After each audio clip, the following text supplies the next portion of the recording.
कावसाने नटराज राजो ननाद ढक्कान नव पंच बारम उद्धरतु काम सनकादि सिद्धान एतद्विमर्शे शिवसूत्र जालम शिवसूत्र जालम शिवसूत्र जालम।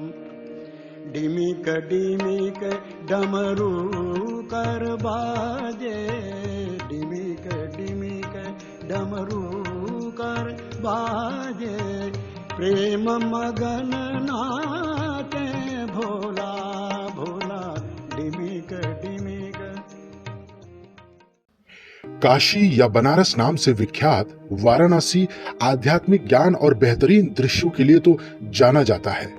साथ ही साथ ये शहर दुनिया भर से हजारों हिंदू तीर्थयात्रियों को अपनी ओर आकर्षित भी करता है।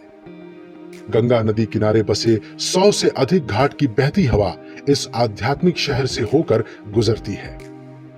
यहाँ हम आपको कुछ घाटों के बारे में बता रहे हैं जो वाराणसी के समृद्ध इतिहास और संस्कृति का प्रतीक है।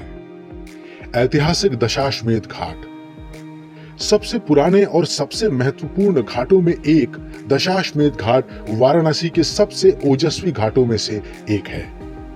इस घाट को लेकर 2 हिंदू पौराणिक कथाएं प्रचलित हैं। पहला कि इस घाट का निर्माण भगवान ब्रह्मा ने भगवान शिव के स्वागत के लिए करवाया था। दूसरी पौराणिक कथा है कि यहाँ यज्ञ के दौरान 10 घोड़ों की बलि दी गई थी। संध्या काल में गंगा आरती के दौरान दशाश्वमेध घाट जीवंत हो उठता है। भगवा रंग के परिधान को धारण किए युवा पंडितों द्वारा प्रस्तुति और गंगा आरती एक विस्तृत समारोह के रूप में होती है, जो पूजा, नृत्य और अग्नि आग के साथ समाप्त की जाती है। नदी किनारे जलती दीपक की रोशनी और चंदन की महक घाट को ढक लेती है। घाट के नजदीक स्थित जयपुर के महाराजा जय सिंह द्वारा बनवाई गई वेदशाला जंतर मंतर का नजारा भी दिखाई देता है। प्रयाग घाट दिन रात पूजा अर्चना करने वाले श्रद्धालुओं से भरा रहने वाला प्रयाग घाट वाराणसी के महत्वपूर्ण घाटों में से एक है। दशाश्वमेध घाट से ठीक बाईं ओर स्थित इस घाट का निर्माण सन 1778 में बालाजी बाजीराव ने करवाया था। ये इलाहाबाद के पवित्र शहर प्रयाग का प्रतिरूप है। यहाँ ज्योतिषी रतन छाते के नीचे बैठकर आए हुए तीर्थयात्रियों के भाग्य पड़ते हैं। अस्सी घाट गंगा और अस्सी नदी के संगम पर स्थित अस्सी घाट वाराणसी के सबसे दक्षिण में स्थित घाटों में से एक है। श्रद्धालु यहाँ शिवलिंग के रूप में भगवान शिव की पूजा से पहले स्नान करते हैं।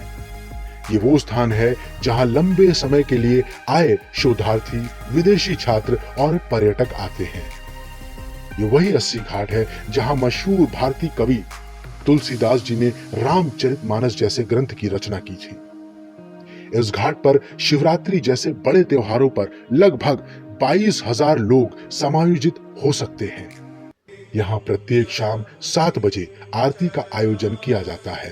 कई श्रद्धालु इस आरती को देखने के लिए नौका को भी प्राथमिकता देते हैं। मणिकर्णिका घाट वाराणसी शहर के सबसे अनोखे पहलुओं में से एक है मणिकर्णिका घाट पर स्थित अंतिम संस्कार की जगह, जो शहर के भीतर और पवित्र मंदिरों के पास स्थित है।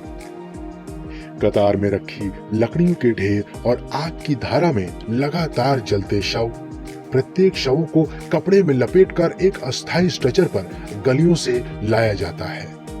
ऐसा कहा जाता है कि एक बार भगवान शिव ने भगवान विष्णु को एक वरदान दिया, जिसमें उन्होंने कहा था कि जिसकी मृत्यु काशी में होगी वो जन्म और मृत्यु के अंतहीन चक्र से मुक्त हो जाएगा और उसकी आत्मा भी मुक्त हो जाएगी। काशी एक फक्कड़ शहर है। फक्कड़ शहर में धूनी रमाए हर व्यक्ति मानो यही कहता मिल जाता है, गंगा तेरे घाट पर बैठा एक साधारण सा सन्यासी हूं, रंग में डूबा, भस्म में लिपटा मैं महादेव का काशी। बनारस एक ऐसा शहर है जिसकी न जाने कितनी कहानियां हैं। महाकाल की नगरी बनारस को लेकर आज यूपी की कहानी में इतना ही।